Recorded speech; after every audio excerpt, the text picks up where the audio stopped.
think I'm pretty much the only person in Dubai that I've met so far that came to Dubai without knowing anyone. When I flew, I had no clue what the visa is. When I arrived, there was an issue with the UAE army in Yemen, so they got some people killed. I came here to try, so I joined this company and survived the summer. How do I know about commercial? Don't know. There's no, there's no A to Z, no social media about it, nothing. They expect people to know something that they never learned.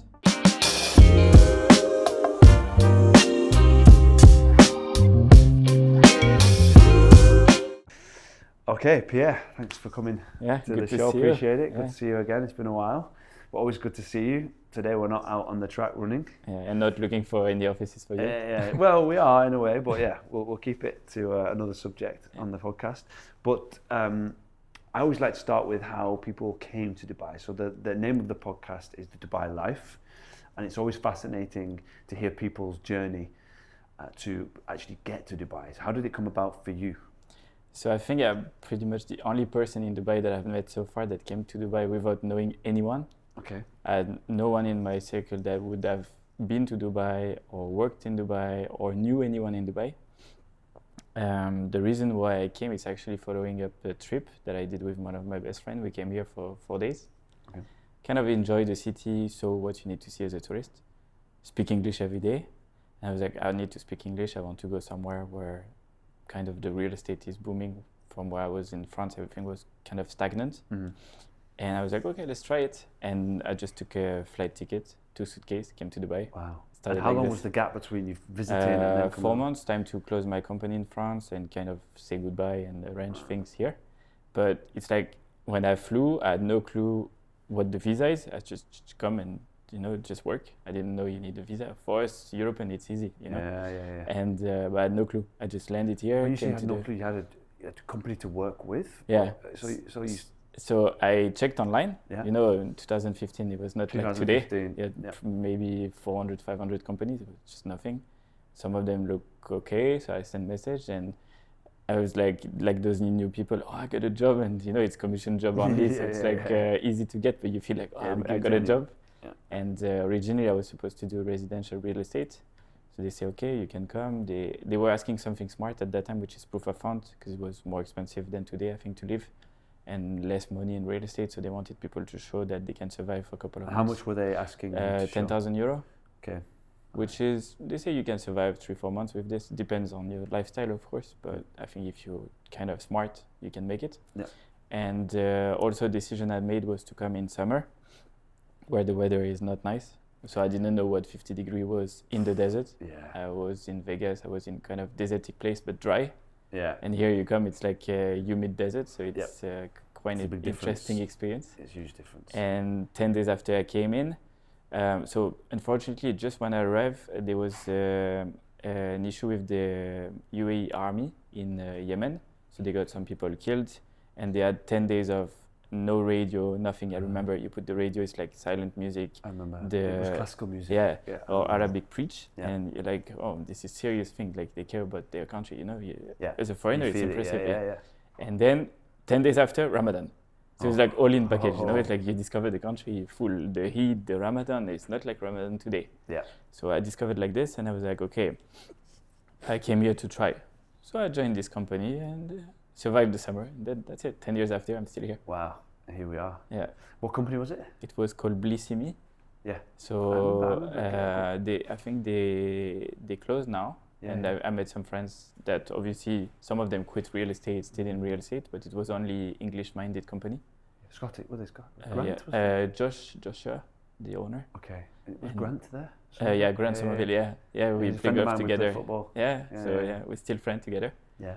And so a few people are still in real estate. Most of them actually quit for some time. Grant quit for some time. It came back. Yeah. So I think I was, from all of them, pretty much the only one that stays all in. Yeah. Because obviously tough times, it was different market. Different market. So when you came, it was really, because 2014, the oil I came crisis. After. Yeah. I came right after the boom. The slowdown. Yeah. And so you were really. So when I came here, I didn't know much. So same as I didn't know anyone, I was like, okay, maybe they're going to tell me what to do. So they gave me the area of Jumeirah Park. It was like we do farming areas, blah blah. We have no one in the Jumeirah Park. So he gave me a car and said, okay, go find out what Jumeirah Park is. You put the GPS. It was not like today. It's like no road and it's traffic. And I go there. I come back the day after. I said, this is Dubai. He said, yeah, it's nice area. I said, no, it's not. It's like 3,000 villas, 3 different colors, that's it. 3 different set of paste. bedrooms. Yeah. I'm going to be bored there. It's okay, but what do you want to do? I said, I don't know. What's there? What's Dubai? He said, oh, but it's just building everything and there's this community. What you feel like doing? I said, I don't know. At home I was doing industrial and commercial. I said, well, we don't do it, so why start it, Like do the own division and start like this. So just start to basically find out where to get the knowledge. Amazing. So you don't know where to get the knowledge. And still today you don't know. And still today people are asking me, how do I know about commercial? You don't know. There's no, there's no A to Z, no social media about it, nothing. True. Yeah. It's definitely, it's all seemed to be like, it's just, I guess it's who you know, right? And under wraps. Well, the market is quite small in terms of the numbers. Commercial to residential, and I think most of the commercial. You mean the availability? Availability, property, traffic-wise, in terms of inquiry, development is pretty much close to zero. There are few buildings here and there, and what you see is most of the companies they actually open a free zone license from the big one, and within the free zone is also offering offices, so they kind of don't need real estate services because it's all in-house. Yeah. The people that will invest, they will look for agent, but they have been here since the beginning of Dubai. Yeah. They have the agent or they know the market. They don't feel like they need services as well. So it's kind of difficult to convert interested parties in becoming clients. Yeah. Because most of the agent, they don't offer a service that is worth it for them. So for what you do, I can do myself, Yeah. So same as when you look for offices, you go downstairs in the lobby and say, do you have anything available here? Okay, yeah, we have this. Take the key, go see yourself. Yeah. Yeah. So, I need to do that actually. It's a good idea. But that's the only way to find offices these days, because online, nothing is online. So. Yeah, that's a good tip. But yeah, I mean, I was going to ask, so how did it come about commercial? But that's interesting. So you were doing that back in France, right? Yeah. Whereabouts? In Lille, so it's in the north of France, closer to Belgium. I'm from an area that was kind of industrial in the past, textile-wise. Okay. With the globalization, everything moved outside to India, to China. So you have these big family owners that have lots of land bank available with usually a factory on it, like polluted land, and you need to redevelop it. So I was kind of working on finding a way to evaluate what it's worth and then find developers that will acquire the land, partition it, sell it in pieces, and redevelop some of them for apartments. Okay. So this is what I was doing. Okay. But same, you have permit restriction, usage restriction, pollution, politics, so many things that, when you're young, you're like, this is too long. You put an offer, it takes 2 years to be approved. Yeah. So it's the opposite the people I was working with, they would say, look, if you want to do something fast moving, you need to get out of Europe. Okay. Which at that time, Dubai I didn't know. So I was like, okay, let's try. Yeah. So even for my family, it's why Dubai? They've never been there. It's like I went to a country they didn't know. Yeah. It was interesting. Were they like supportive about the move over? Or were they? Yeah, they say, well, it's you. So we know if you want to do it, you're gonna do it, and you're gonna make it. But it was more about it's 6 hours flight. It's okay, but it's it's like you put someone in an environment because you don't know how it's there. You have no clue what they do on the daily basis. Yeah. Like if I move today to Paris, they will say, okay, Paris, I know you can do this, but here they have no clue how it is. Yeah, it's a bit scary, I guess. Yeah. Or, it's like sending your kid away, but it's not you send him away. It's like, I'm going on my own bike. Yeah. So how old were you then when you came? 25. 25, okay. Yeah. So with the young group. Yeah. Time flies, yeah. It's crazy. Talk to me about, so you were like, I want to try commercial. What was your first steps? So, because you were saying there's nothing out there. Yeah. So what did you do? The first thing was to drive. At that time, so the office was in the Oberoi, which, nothing was built in Business Bay as per the residential, so it was mostly commercial buildings. From this kind of following the crisis of 2009-10, where everything got delivered but no clients. So you had on pretty much all the building for rent and like a huge number. So you call, it's like, what you want? Say, I'm agent. I go, really? But what you need? Say, I need stock. Okay. You come, they say, okay, they open all the doors, they give you a set of key like this, that you have like a box, you open all the doors, take picture, video. I was just getting content like this. And then you have so much stock, you start to put online. At that time, online was quite easy, remember? It's like you go online, it's like, You don't need mandate, nothing. You just put the price. It was beginning of, I think it was the time where people started to go online, client-wise. Agent would publish, but nobody had this, okay, I go online. They were using Facebook groups and things like this, not much. Yeah, they were using even newspapers. Yeah, and so you start to advertise, and then you have so much stock. The company say, you put like 300 offices online. Say, yeah, but if that building is like this, then I need to have another one, and to have comparable. Options, yeah. So once you were doing viewing, it was like one day viewing. The client would go to 20 towers, see too many things, get completely damaged in his brain on the availability. Yeah. And then he say, okay, I want more. And it was like this unlimited viewings that you do. Got it. And then you say, oh, I'm staying in my office. It was like this. All that, So you learn a lot, but then almost like overanalyzed paralysis. Yeah. Like seen so too many much. options. Yeah. Too many options. And if you don't show them, they will say that they will go to the building themselves and say, is there something here? Yeah. So the market knowledge in terms of what's available was quite easy to get. I think the big part is more about the licensing. So creating companies and the difference between free zone. At that time, local land was still under 51% local. Yeah. So you couldn't open a company on the mainland with 100% ownership. Mm-hmm. So people were only focusing on free zones because it was always the same. The foreigners, they come and say, which local I need?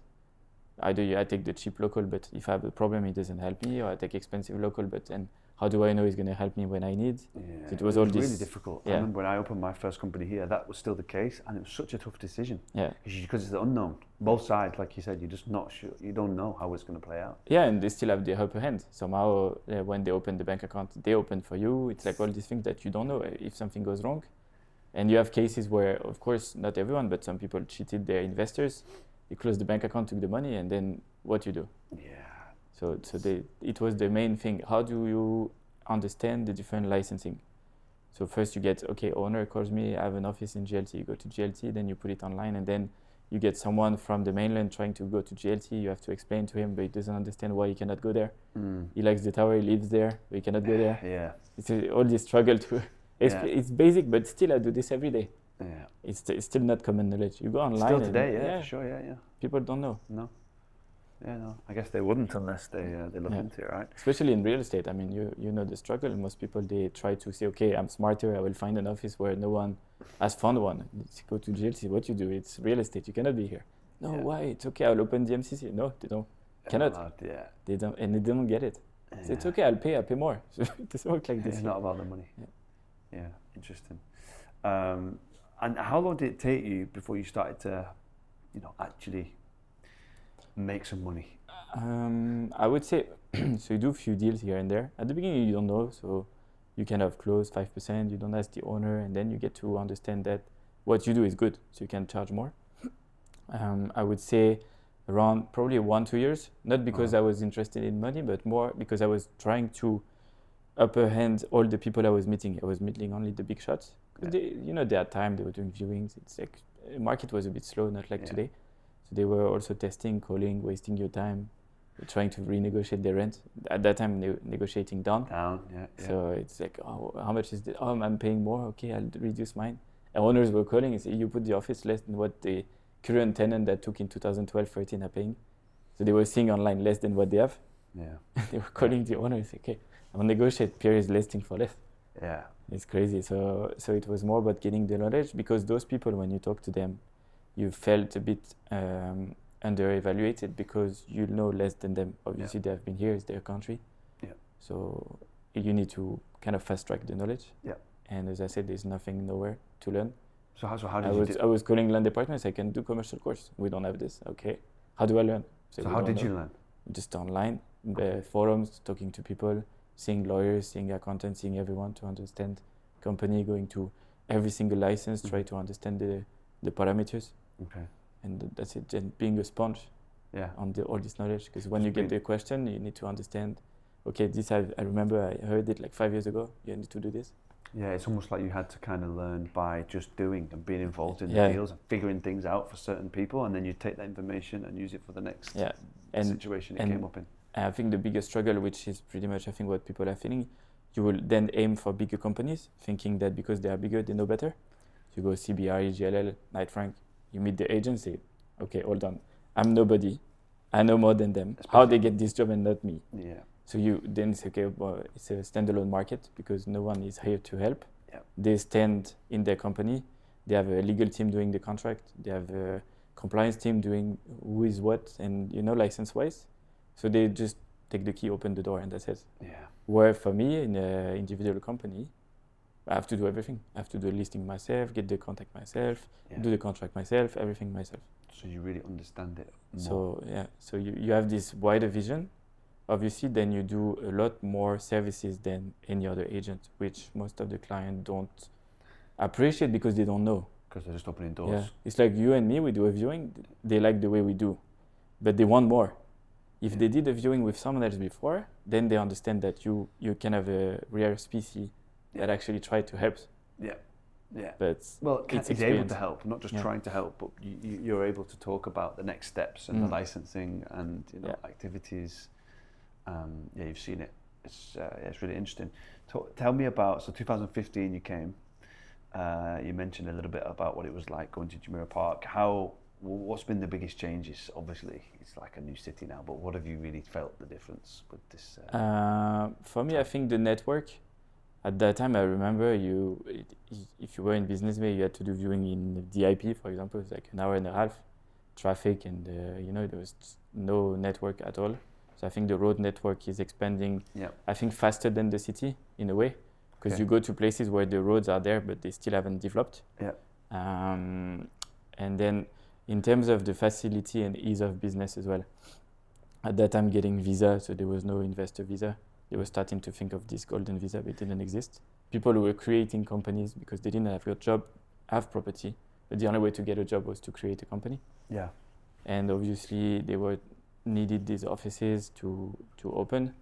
So I think this was one of the things. Obviously for me, the main challenge is that at that time, availability and the owner's mindset was a lot different than today. Yeah. Today, the owners are only interested in opportunity in the market. They don't really think long-term, the newcomers. You have these owners that bought and they will never sell. It's like a long-term plan. But today, they're like, okay, I buy today, I want to sell tomorrow. It's not really the same type of people that you can have a conversation because they are building wealth and they are focusing on real estate investment. So I think the mindset changed in a way that people were buying full floors saying, okay, I'll buy this, it will stay in my family. We're going to make for 20, 25 years money on it. And price goes up, price goes down, it doesn't matter because we make money from the rent. Got it. So they forget about the cost of acquire.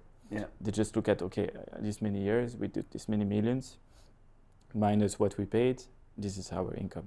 Got it. Where people now today, they think, okay, if I buy 1,000 per square foot, I want to sell 2,000 per square foot tomorrow. So, yeah, but what's important in Dubai, where you make money, is the rental. Yeah. Capital appreciation is like this. So you think people have lost that perspective just because of the last few years, I guess? And they hear a bit everything and nothing as well. Yeah. So when you tell them numbers compared to what they hear, there's like a clash. What you heard is not, it's like a macro number. If you go microeconomics between towers to towers, it changes a lot. Yeah. Yeah. So they're taking like headlines, but not looking at the details of. It's like, you go on the social media, you see the title, you say to your friend, this happened, say, did you read? Yeah. It's like 2 pages to read. So much. So much that they're not really. So so I think the market as well changed in a way that you have lots of agents coming into that market. Mm-hmm. And back to my experience, I think they should have a special card to do commercial. Yeah. Because it's not the same. I think when you do the RARA test, you have only residential question. Yeah. Now they introduce commercial question to the test, which I find surprising because they don't explain to you. Yeah. So they expect people to know something that they never learned. Yeah. Where the commercial people are saying, this is basic for me. So I think it should be 2 different markets, 2 different cards. For sure. Seems like such an easy, thing to change and improve. Yeah. With some small changes, you could really improve the quality of the test and but you need people. It's I'm facing this these days. Sometimes you go even to the land department. Yeah. And you have a knowledge that they don't have because they don't do anymore. Yeah. Like we have a client that has a BVI company. Yeah. And when you show these papers to the land department, they don't know. Say they cannot earn with this. They say they did like in the past. Yeah, but now we cannot. Yeah, but they did in the past, and now we need to resolve this problem. So you feel like the person in charge here is too young and doesn't know how it was before. Okay. and they have no book on how it was before. It's like the knowledge disappeared, and you have this struggle. So it's more about all these compliance parts that is difficult to follow for everyone. Yeah, for sure. AML and all this, you know. Yeah, I guess it's just the rate of change and growth. It's hard for people to keep up. Yeah. I guess. Yeah, and they don't give enough knowledge. I think as agent we are being asked a lot. And asking documents from client, and you know, most of the clients, you ask them for stuff that are more private than their bank or their state where they are. Yeah. And they say, no, I'm not giving you this. But someone upstairs is telling me, give me this. Yeah. And then they don't want. Yeah. So how do you know? You're not someone that has the authority to force them to give you something. Yeah. So it's sometimes interesting conversations. Yeah, I can imagine definitely some challenges to overcome. Talking about like specific deals now, what's your most memorable deal? If there is one, I'm sure there's many. But do you have one that like stands out? Yeah, I think it's one of the latest one that I did. So it was a full floor commercial. Okay. Where everything happened just before Christmas. So it was 4 or 5 months ago. Nice. Where the owner and the tenant, we had a meeting the day before everyone flew out. Shook hand, everything agreed, price agreed, everything agreed. Okay, fine. Send all the documents. Pierre draft the contract. I draft the contract. Contract is like 22, 23 pages. Agreement was that it would go to the tenant lawyer first. Usually we ask the tenant because they are corporate entities, so they have more comments than the owner most of the time. Yeah. So it goes to the tenant. Feedback, few clauses to change. Okay, send to the owner. Owner doesn't respond. It's okay. Come back in January when the day was supposed to sign. I think it was 7th of Jan. Everyone getting excited, blah, blah, blah. Call the owner. Owner is okay, fine, okay. I say, okay, I collect the check. 5 years contract, so many checks to collect, VAT check, deposit check, rental checks, so many checks. Company checks, you know, so it doesn't, it's not something that they can do overnight, like you and me, we meet and checks. Everything collected, contract signed by the tenant, collect everything, call the owner, no pickup, call the owner. Yeah, I'm busy, I'll call you back. Okay, tenant call, where's my contract signed? Say, I don't know, owner is taking time, I don't know what's going on. Day after, call the owner. Hi, I just sent the draft to my lawyer. There's 15 comments. I called the tenant because you know you have to be open. It's at the end, the problem is you have this many documents with you that they are worth a lot of money. Yeah, of course. So you don't want to give or not give based on comments of each other.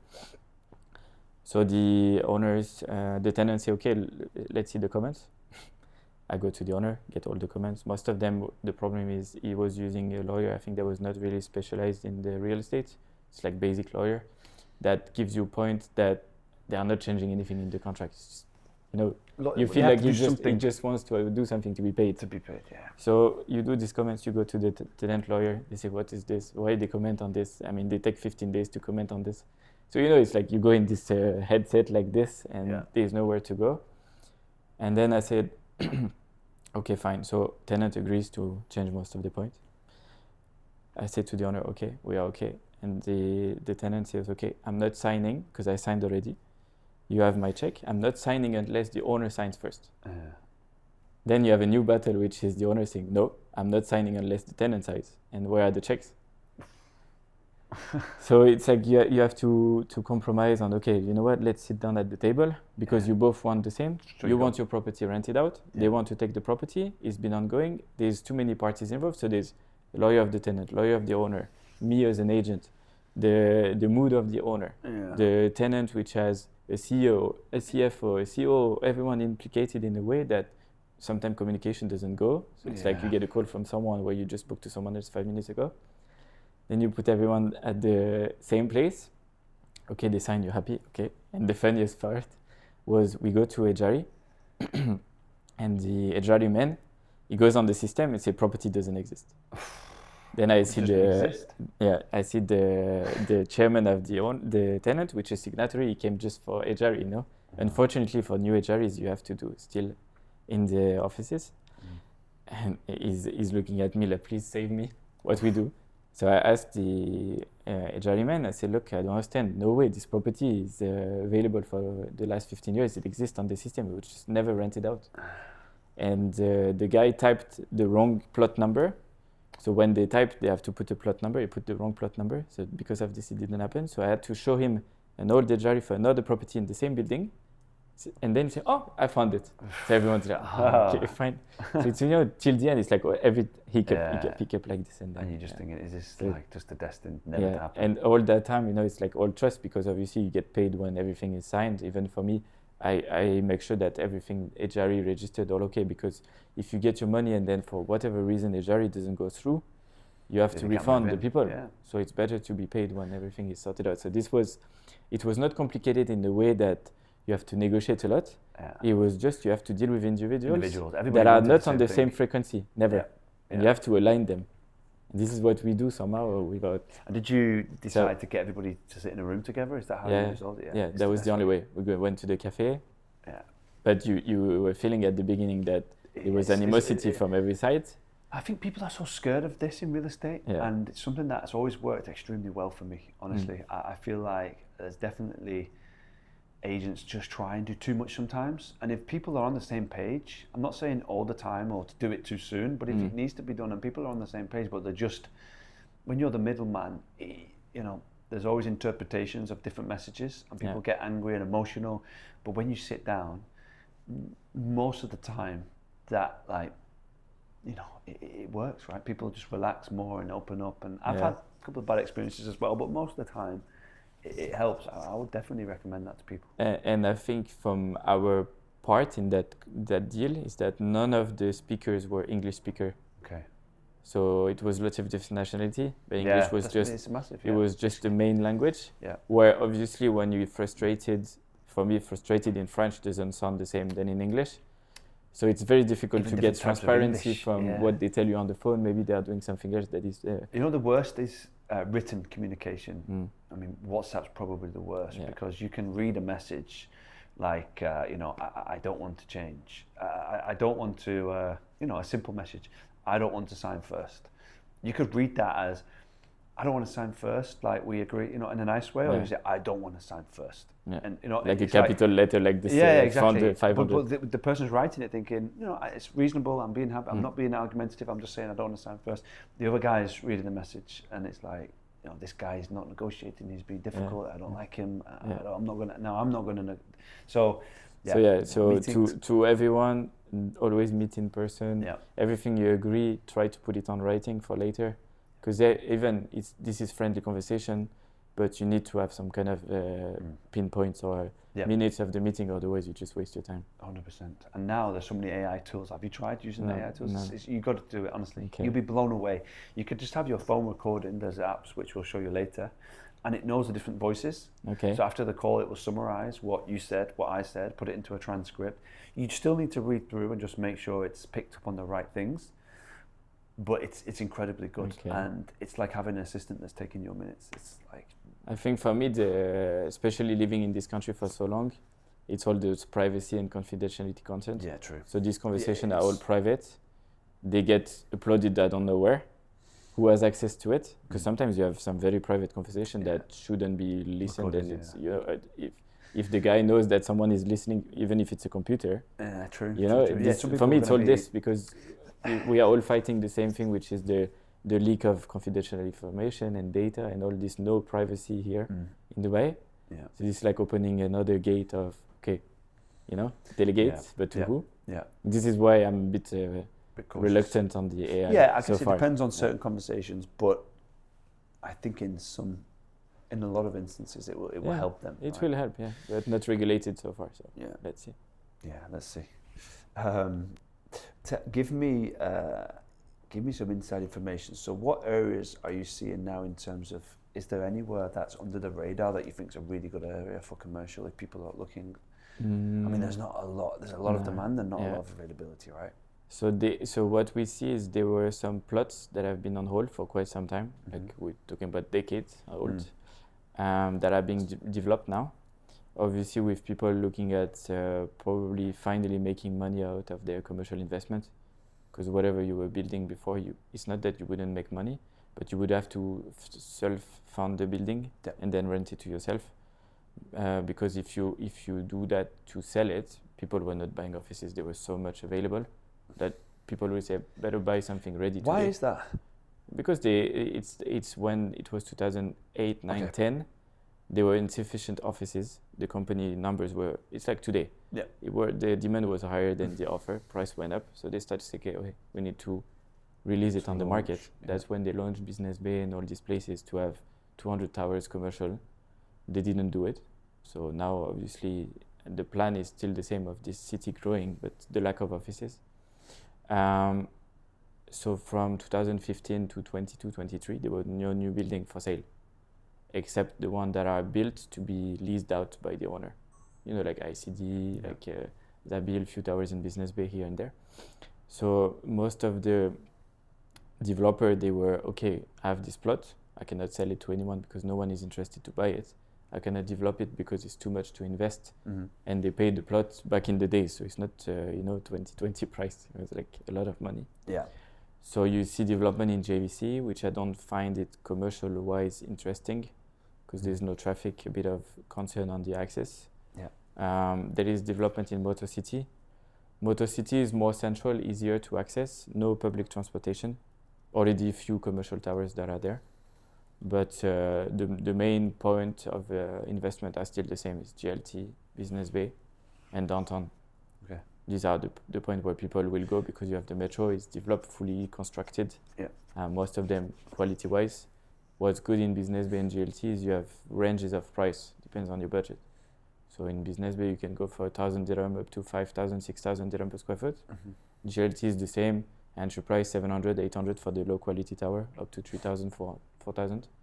So there is market for everyone. Yeah. The problem is, even if you look for yourself, is to find something vacant. Yeah. Because it's so hard most to find. people, they sell now because they say, okay, I have a tenant. Tenant doesn't pay me much because it's a contract from back in the days, but price per square foot makes sense to sell. Yeah. So they will sell with 3-4% return on investment, Wow. saying to the investor, put the notice, get rid of him. Yeah. Because if they get rid of him, then they have an empty property, they start to pay service charges. So they don't like to keep commercial empty. How is it with commercial? Excuse my ignorance, but with obviously residential, it's very strict in terms of how you give notice. You have to do 12 months and it has to be a specific reason. Is it Exactly the same. So if you're Surprisingly, moving in, it's exactly the same. Yeah. So you can't just sell because you want a higher rent. You've got to, okay. But so for some of the tenants, we do specific clauses that the landlord cannot give 12 months notice. This 12 months notice will be active towards the end of the contract. So let's say you sign for 5 years, it's to protect the tenant. If you sign for 5 years at a Shaneko office where you spend a lot of money on the capex on behalf of the owner, because at the end he gets it back, you cannot say, okay, I'm the owner, finish the fit out, completion certificate in hand, okay, bye-bye, and rent to someone else or sell. It's not fair.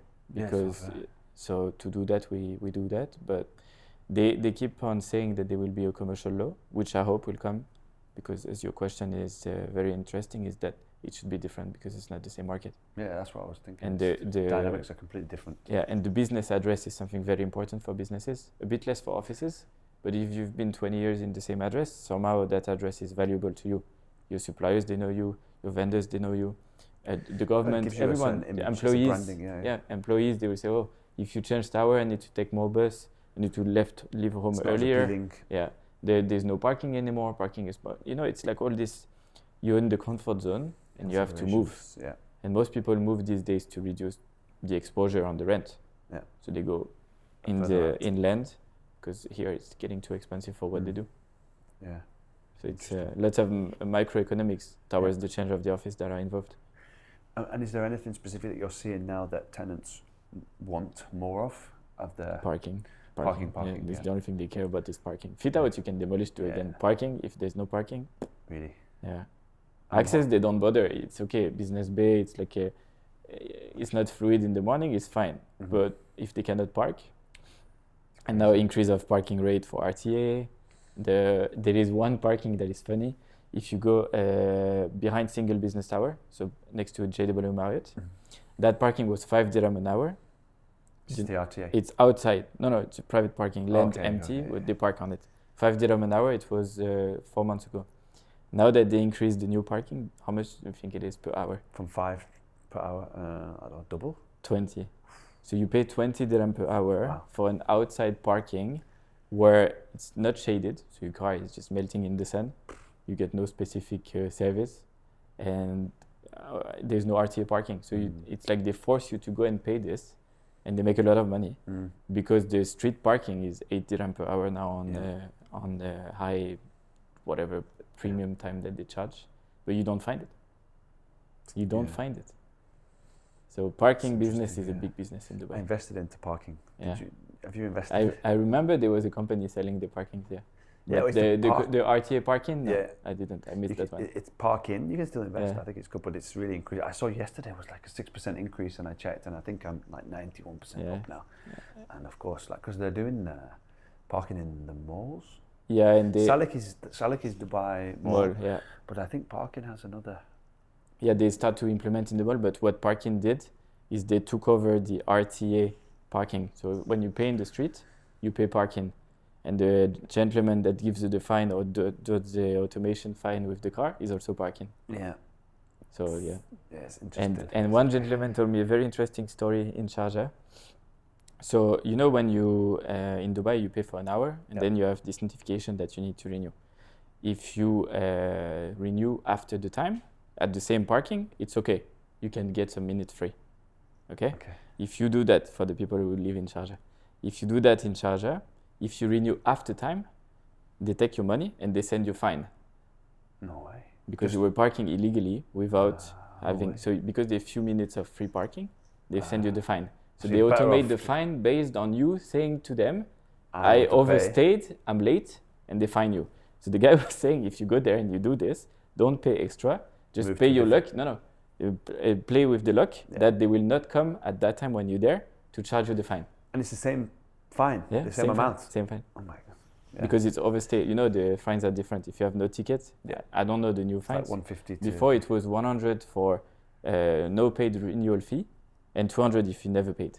Oh, interesting. But if you look at the cost per hour, when it was 2 dirham and you get 200 dirham, throw the 2 dirham in the pot because otherwise it's just 100 times what you had to pay. Crazy. But people don't think like this. Then you go to RTA when you renew your car. You have all these people like 10,000, 20,000 fines. It's all parking fines never paid. I know.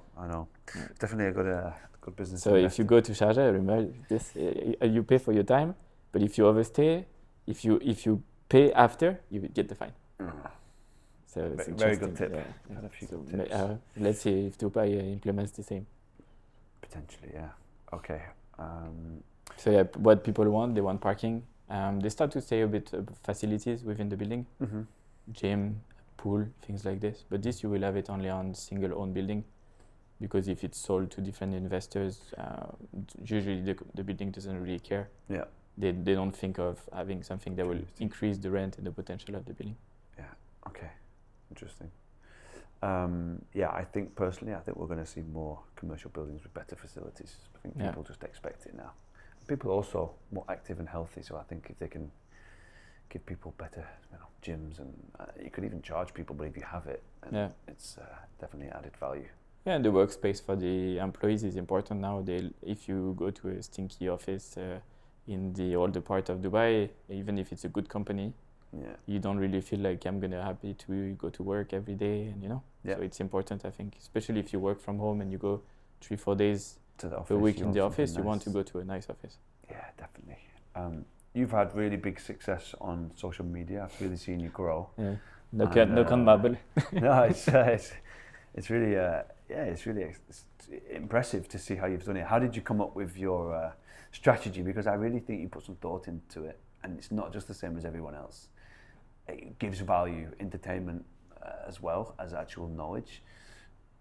So I think the first thing I have to thank you, because I came to social media because of you. Oh, because of me? Yeah, okay. I was watching your video when you were doing the market research in your house and on your desk, and I was like, this guy is nice and he's sharing things, and I liked it. And then because of video, I met Asad. So Asad did my first video when I did a walking tour in Burj Khalifa. Okay. So that's how I started. This was 2017 or 18. Yes. I did this, and then I didn't really get the traction I wanted. It was more on YouTube, and I think social media was at that time not really developed. Yeah. So this Better Call Pierre name was already there since 2015, since I came here. Wow. I understood that agent is to step out of the company and kind of brand themselves. which at that time people think you're alien, like you know, Yeah, they I didn't understand. remember, They say, no, we are better, we are the company. Yeah, It's you need okay. to be in the office. Yeah. You need to be cold calling And- people. You should yeah. be doing videos. And you were wasting changing time. company, they were taking your number away. You know, it's like people never thought of themselves as a brand. Yep. It's like you change, okay, you're a real estate Pierre, but then if you change company to change the name on Instagram and you lose, it was not good. Yep. So Better Call Pierre went from this saying, okay, whatever, even if I change industry, I can keep that name. Whatever I did before stays there. It doesn't get compromised. And so I think a year and a half ago now, Yeah. people were saying, but when we do viewings with you, when we do conversation with you, we learn a lot and we don't feel like you're teaching us anything, but it's just common knowledge that you share that people don't have. And it's appreciated. And how do we find this knowledge that you have? So it doesn't exist. Say, okay, but why don't you share online? And just started like this. So there was no strategy, zero. Wow. And it's still no strategy. Every time I see something, I'm like, I know a few bits here and there about it. Let's share it, try to make it interesting and attractive in a way. What was your first post that you did with this kind of new idea of giving? The first one was Burj Khalifa. That was the first one? So I was doing podcasts, I was trying to show things, and one day I was in the mall and I did, it was a draft video. The video that is online that is getting millions of views is a draft. And even agent copied me. I tried to get it removed, but no. And so I was in the fountain. Yeah. I took my phone like this. It's actually, I do with the the watch. right hand. So I did the right hand with the phone, and then you start to understand, okay, if I do 0.5, it's blurry. If I do 1, it's not blurry, whatever. And I did, okay, this is this. And then this video started to work. It was crazy. And you just figured out how to edit it with the... Yeah, I have an editor for this. So Okay. then she said, okay, I sent it to her. I said, okay, what do you think of this style of video? She didn't tell me anything. She edited it, put it online, and then at home I have like this counter of the followers. And I see the counter going crazy, like getting thousands of followers. Oh, And like then so you it's see, linked to you. It's like yeah, a it's like Bluetooth. this thing you see in the coffee shop. I Okay, bought nice. this at home, so I have my Yeah. goal of how many followers I want. So I see Nice. every day, I hear the noise when there is a new follower. Oh, wow. And I see this growing, and then you wake up every day. It's like first day, like 20,000 view, 100,000 view, 200,000 view. Then, okay, I hope I get 1 million. 1 million, okay. 1.2, 1.2 million. Yeah. It's like, it goes like this, and it's crazy. And you see these people, obviously it's also fun to look at the comment. Yeah. The comment section is a At bit that funny. level of views, you Yeah. get a lot of So you good get fun obviously comments. the wide range Comments of within comment from comments. everything to nothing Yeah, is this yeah. much, but and you start to do like this, and obviously you didn't pay. It's all organic. It's all natural. It's not even a great video to my expectations. And then you do videos where you spend a lot of time. You get knowledge online. Yeah. You do the draft. You talk. It's like, no, I did this word wrong because with the French accent. You try to do a bit less of the French accent. And then you get 20,000 views saying, "Oh, it's unfair. This video I did in 30 seconds." And I get it's, and that's what I find interesting. Yeah, You never don't know. right? You don't know what's going to work. And sometimes I think people overthink it. Yeah. They believe that they know what's going to work, but in reality, let the market be the judge of what's good and bad. You're just you, yeah. right? But the market and Yeah. I guess Meta and these big social media companies, they're the ones that are going to decide what people like, and once it's into the algorithm and it clicks, it can. Because I mean, I don't know if you stay a lot on social media these days, but for me, what I see is obviously I'm not looking online to find ideas. I'm not trying to copy original. anyone because it's all my style. I think people are copying me now. It's authentic. Which is nice. But what I see is people go to a company who does the strategy for them. So they are replicating the same strategy. Okay, which one is your best developer? What you do, this or that. Everybody wants a hack, right? Yeah. Everybody wants it easy, and everybody wants to be told, just do this, and you'll get the results. But it's so To many, be authentic, it's so gotta be- much money, they spend for this. I know. And I'm looking at what I spend compared to what I get. Yeah. I'm like, my return on investment is so much more. It's amazing, and you're getting good. I can imagine you're getting really good business now from this. Yeah, but it's And it's surprising. also proof. Like when you get clients and then they see this is after, they're like, okay, this is the guy to speak to. He's got a good following. He knows what he's talking about. He's giving value. But surprisingly, for me, I did it only for credibility. Yeah. I didn't do it for leads. Yeah. Most people, they say, I want business. I do that When for I business. started, that was the question. Yeah. Do you get leads? Do you do deals from it? No. And I'm like, I'm today. It worked. It worked for me. So I'm yeah. number one fan. I was like Yeah. fan from the beginning. Yeah, but I'm not trying to just sell from it, and I think that comes across in the videos. If you're trying to give value and be, real, later on you can get. But results. so for me, what I see interesting these days is I was always trying to educate, but in a way that you don't feel educated. You learn something, but it's because it's kind of sinking into it. You like it because it's entertainment. It's like, enjoyable. oh, I didn't know about this. Okay, let's watch this, blah blah.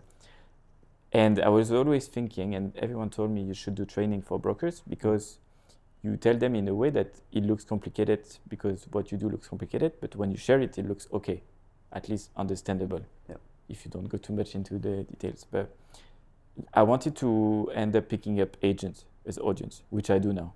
Like most of the new followers, they're all agents. Yeah. And they send message, I learned from you, my company does nothing. I go online, I don't know anything. I go to developer, it's very fast. They just give me some brochure and bye-bye. So people that are new here, they know Dubai for the sunny side, We know Dubai from the rainy side. Yeah. And we know things, how they could have been before and how they end up today. We probably are making less money than the guys today because we think too much, we analyze too much, and we say the truth.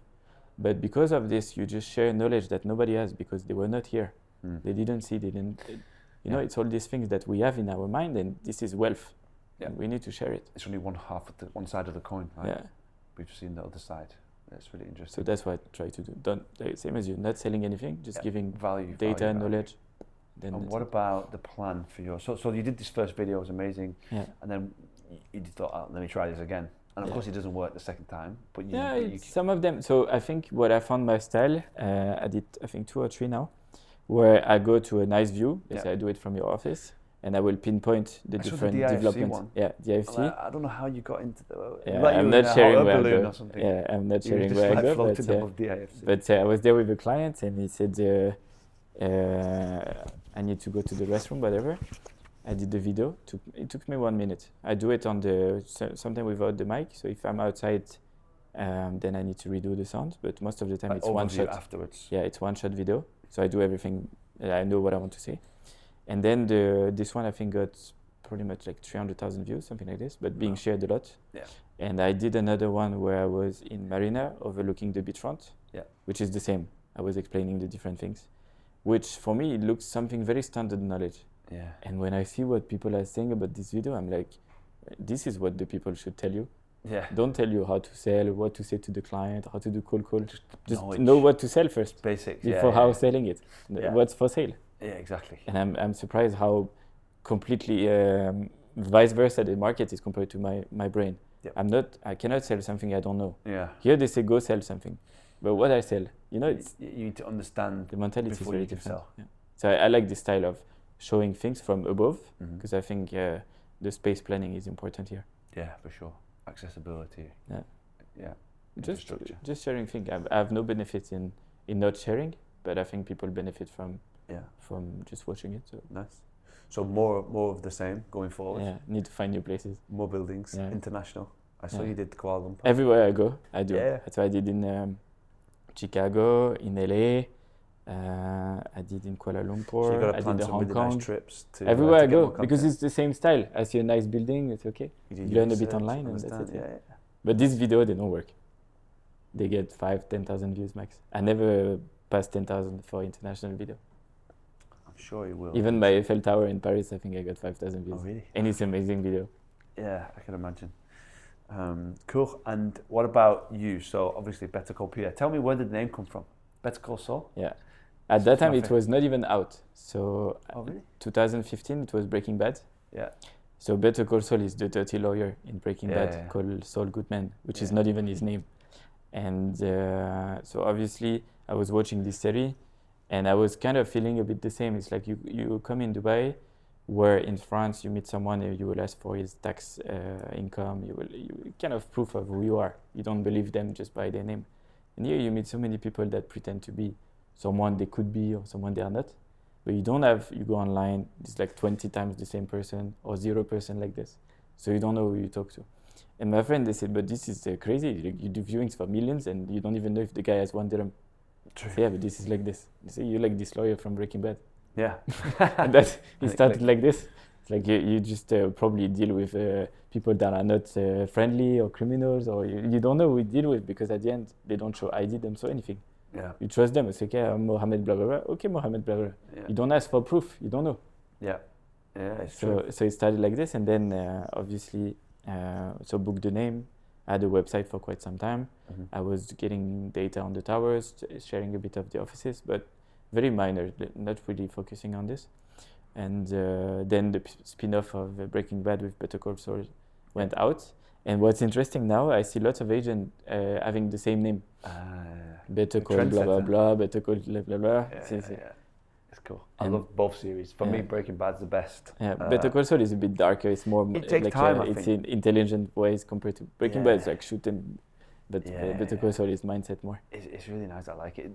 It takes a little bit of time to get into, I think, Better Call Saul. But when you get into it, it's amazing. It's really good. I love it. And then what is so now you have your own brand and own company. Yeah. What is the plan? Are you expanding? Are you bringing on certain type of people? So for me, so expensive or having brokers, things like this is not what I like to do. I'm a very, I think, private person in a way that I like to work with only few clients. I'm not here to be online and trying to sell the dream.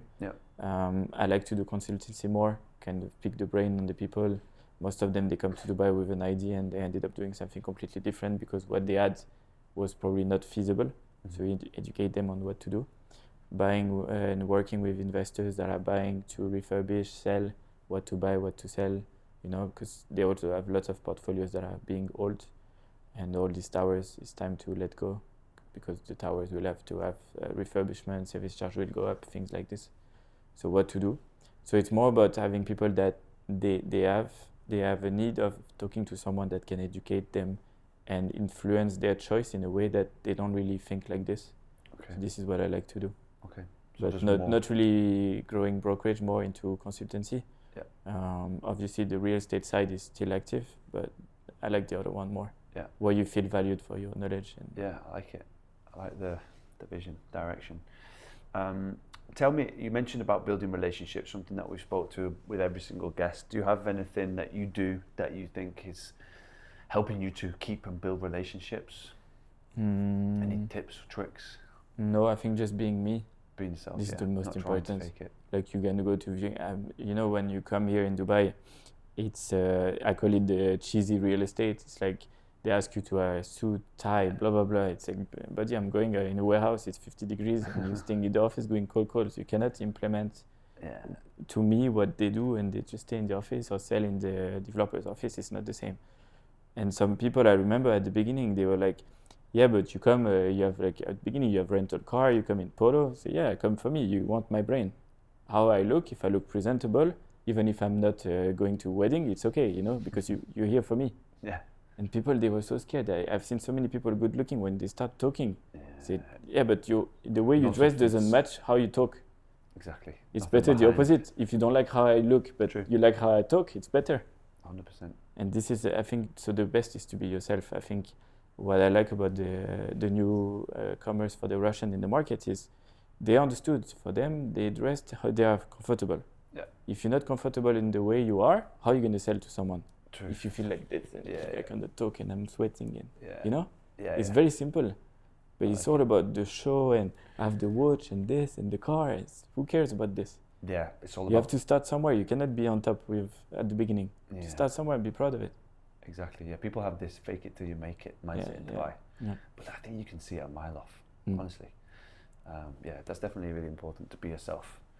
Really good tip. So that's the only tip, I think. I like it. Everyone has a style. There's a market for everyone. It takes time. You will find your client. It's okay. Just don't sell yourself, because if you do one bad deal, then the reputation is finished. So that's more important. Just stay put and say, okay, don't compromise yourself. We have seen lots of people that compromise themselves. So lots. Love it. I won't keep you any longer. I know you're really busy. Really appreciate you coming down today, giving your time, and maybe we'll do it again one day. But appreciate it. Anytime. Thank you. Good to see you. Good to see you, man.